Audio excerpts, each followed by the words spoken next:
ದೇಶದಲ್ಲಿ ದಿನೇ ದಿನೇ ಹೆಚ್ಚುತ್ತಿರುವ ಡಿಜಿಟಲ್ ವಂಚನೆಗಳು, ನಕಲಿ ದಾಖಲೆಗಳ ಹಾವಳಿ ಮತ್ತು ಸೈಬರ್ ಅಪರಾಧಗಳಿಗೆ ಬ್ರೇಕ್ ಹಾಕಲು ಕೇಂದ್ರ ದೂರಸಂಪರ್ಕ ಇಲಾಖೆಯು ಸಿಮ್ ಕಾರ್ಡ್ಗಳ ಖರೀದಿ ಹಾಗೂ ಮಾರಾಟ ಪ್ರಕ್ರಿಯೆಯಲ್ಲಿ ಪ್ರಮುಖ ಬದಲಾವಣೆಗಳನ್ನು ತಂದಿದೆ.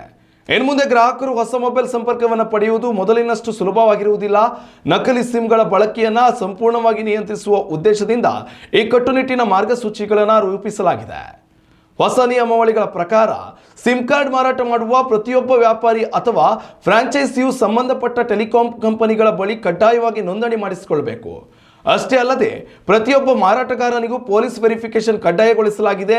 ಒಂದು ವೇಳೆ ಯಾವುದೇ ವ್ಯಾಪಾರಿ ಅಧಿಕೃತ ನೋಂದಣಿ ಇಲ್ಲದೆ ಅಥವಾ ನಿಯಮ ಉಲ್ಲಂಘಿಸಿ ಸಿಮ್ ಕಾರ್ಡ್ ಮಾರಾಟ ಮಾಡುವುದು ಪತ್ತೆಯಾದರೆ ಅಂತಹವರಿಗೆ ಬರೋಬ್ಬರಿ 10 ಲಕ್ಷ ರೂಪಾಯಿಗಳವರೆಗೆ ದಂಡ ವಿಧಿಸಲು ಕಾನೂನಿನಲ್ಲಿ ಅವಕಾಶ ಕಲ್ಪಿಸಲಾಗಿದೆ.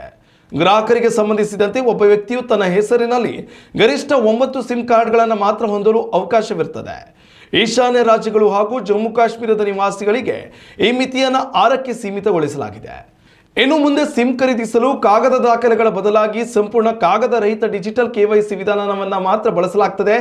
ಇದರಲ್ಲಿ ಗ್ರಾಹಕರ ಲೈವ್ ಫೋಟೋ ಹಾಗೂ ಆಧಾರ್ ಕಾರ್ಡ್ ಆಧಾರಿತ ಬಯೋಮೆಟ್ರಿಕ್ ತಪಾಸಣೆ ಅತ್ಯಗತ್ಯವಾಗಿರುತ್ತದೆ.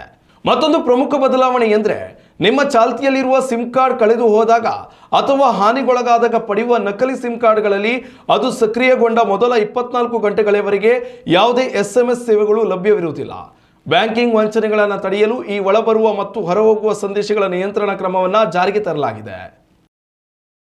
ಉತ್ತಮ ಸಂಸ್ಕಾರಯುತ ಶಿಕ್ಷಣದೊಂದಿಗೆ VSS English medium CBSE school Udupi Muddur.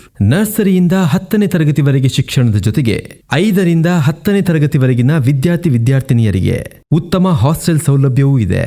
ನಿಮ್ಮ ಮಕ್ಕಳ ಪ್ರವೇಶಾತಿಗಾಗಿ ಈ ಸಂಖ್ಯೆಗೆ ಕರೆ ಮಾಡಿ.